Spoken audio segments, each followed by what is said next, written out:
Hello YouTuber family, તમારું સ્વાગત છે પ્રાચી મોદી અને ફેમિલીમાં। તો આજે લઈને આવી છું સિંગની બરફીની રેસીપી, જે બનાવવી એકદમ સરળ છે અને ખાવામાં એકદમ પોચી રૂ જેવી થશે આ બરફી। તમે જો આ રીતે બનાવશો તો ચોક્કસથી તમારી બરફી એકદમ સોફ્ટ થશે અને ખાવાની પણ વધારે મજા આવશે। અને આ બરફીનો ઉપયોગ તમે ઉપવાસમાં પણ કરી શકો છો। તો ચલો સ્ટાર્ટ કરીએ કે આ બરફી આપણે કેવી રીતે બનાવવાની છે।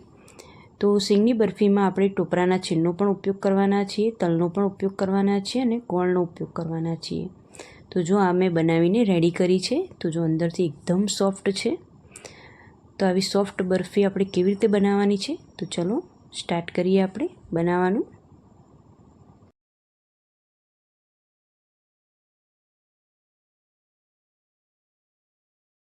તો અહીંયા મેં 250 ગ્રામ જેટલા સિંગદાણા લીધા છે। સિંગદાણાને શેકી દીધા હતા। શેકી અને ઉપરથી બધા જ ફોતરા આપણે કાઢી દેવાના છે। હવે મિક્સરના જારમાં આપણે સિંગદાણાનો પહેલાં તો પાવડર બનાવી દઈશું। તો સિંગનો પાવડર બનાવીને મેં રેડી કરી દીધો છે અને એક વાસણમાં આપણે કાઢી લઈશું। હવે તલનો પણ આપણે આ રીતે જ પાવડર બનાવવાનો છે। 5 ચમચી જેટલા મેં તલ લીધા હતા, એ તલનો મેં પાવડર બનાવીને રેડી કર્યો છે। હવે એક વાડકી આપણે સિંગદાણાનો પાવડર છે, તો એની સામે એની જ વાડકીથી અડધી વાડકી આપણે ગોળનું માપ રાખીશું અને ગોળ આપણે કતરીને પછી જ માપ કરવાનું છે। તો અહીંયા એક કઢાઈ લઈ લીધી છે, એમાં 6 ચમચી જેટલું મેં ઘી ગરમ કરવા માટે મૂક્યું છે। હવે આની અંદર આપણે પહેલાં ગોળ એડ કરીશું અને હલાવીશું આને। અને ગોળનો આપણે આ પાયો નથી કરવાનો, ખાલી ગોળ ગરમ થાય એટલો જ ગોળને આપણે ગરમ કરીશું।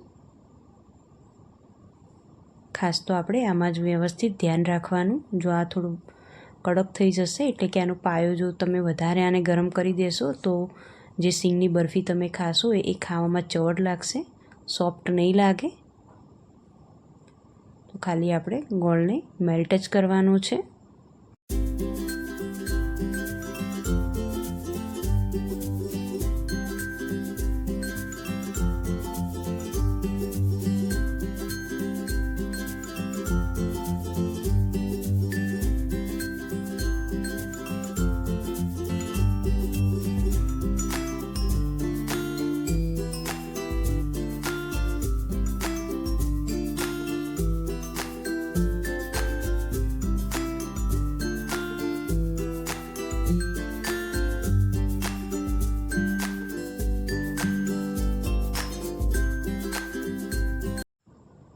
તો આપણે આ રીતે હલાવીશું વ્યવસ્થિત।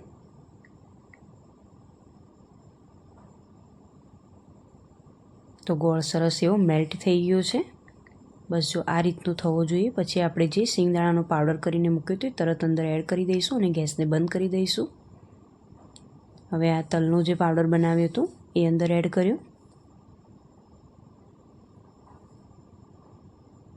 અને આપણે આ રીતે હલાવીશું। હવે ટોપરાનું છીણ છે એ પણ 5 ચમચી જેટલું મેં લીધું છે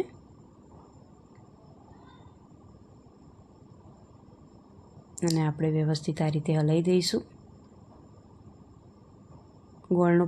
ગોળની અંદર આપણે જ્યારે સિંગદાણા, તલ અને ટોપરાનું છીણ ને બધું નાખીએ એટલે આપણે ગેસ બંધ જ કરી દેવાનું છે, ચાલુ નથી રાખવાનો ગેસ। હવે અહીંયા મેં સૂંઠનો પાવડર નાખ્યો અડધી ચમચી, એનાથી ટેસ્ટ બહુ સરસ આવશે અને આપણે આ રીતે હલાવી દઈશું। અને 3 થી 4 ચમચી આપણે ડ્રાયફ્રૂટનો પાવડર નાખવાનો છે, એટલે કે બદામ, કાજુ જે પણ તમને ડ્રાયફ્રૂટ પસંદ હોય એનો પાવડર બનાવીને આપણે અંદર એડ કરી દઈશું। અને તમને જો એ ડ્રાયફ્રૂટ અધકચરા થોડા પસંદ હોય, પાવડર પસંદ ના હોય, તો તમારે સમારીને અંદર એડ કરવા હોય તો પણ તમે કરી શકો છો।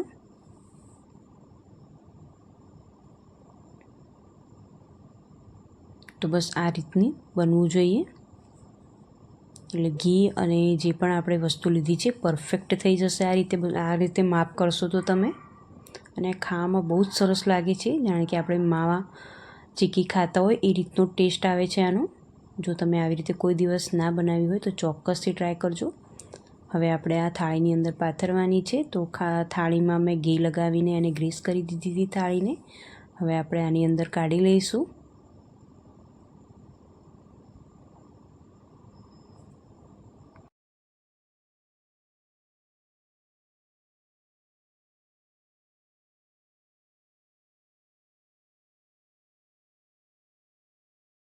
તો આપણે વ્યવસ્થિત આ રીતે સેટ કરી દઈશું. હવે ઉપરથી મેં ટોપરાનું છીણ ઉપર થોડુંક ભભરાવ્યું અને થોડીક ઠંડી પડે પછી આપણે એમાં કાપા પાડીશું.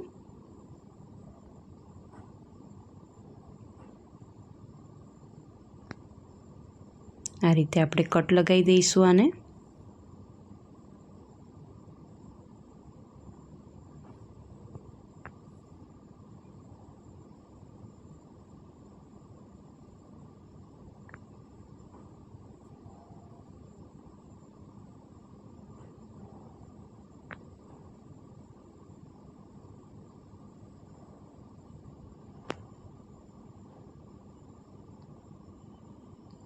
હવે આની ઉપર આપણે બદામની કતરણ થોડીક આ રીતે લગાવીશું. આ રીતે લગાવી દઈએ અને પછી એને એકદમ ઠંડી થાય પછી જ આમાંથી આપણે આ પીસ બહાર કાઢીશું. એટલે વ્યવસ્થિત આને સેટ થવા દઈશું આપણે. જો તમે આ રીતે કોઈ દિવસ ના બનાવી હોય સિંગ બરફી તો ચોક્કસથી ટ્રાય કરજો અને ખાસ પ્રસંગોમાં આને બનાવીને ખાજો. અને તમારે લઈ જવી હોય તો પણ તમે ખાસ પ્રસંગોમાં જેમ કે રક્ષાબંધન આવે જ છે ત્યાં તમારે લઈ જવી હોય તો પણ તમે આવી રીતે બનાવીને લઈ જઈ શકો છો. તો ચલો આવજો. જય શ્રી કૃષ્ણ.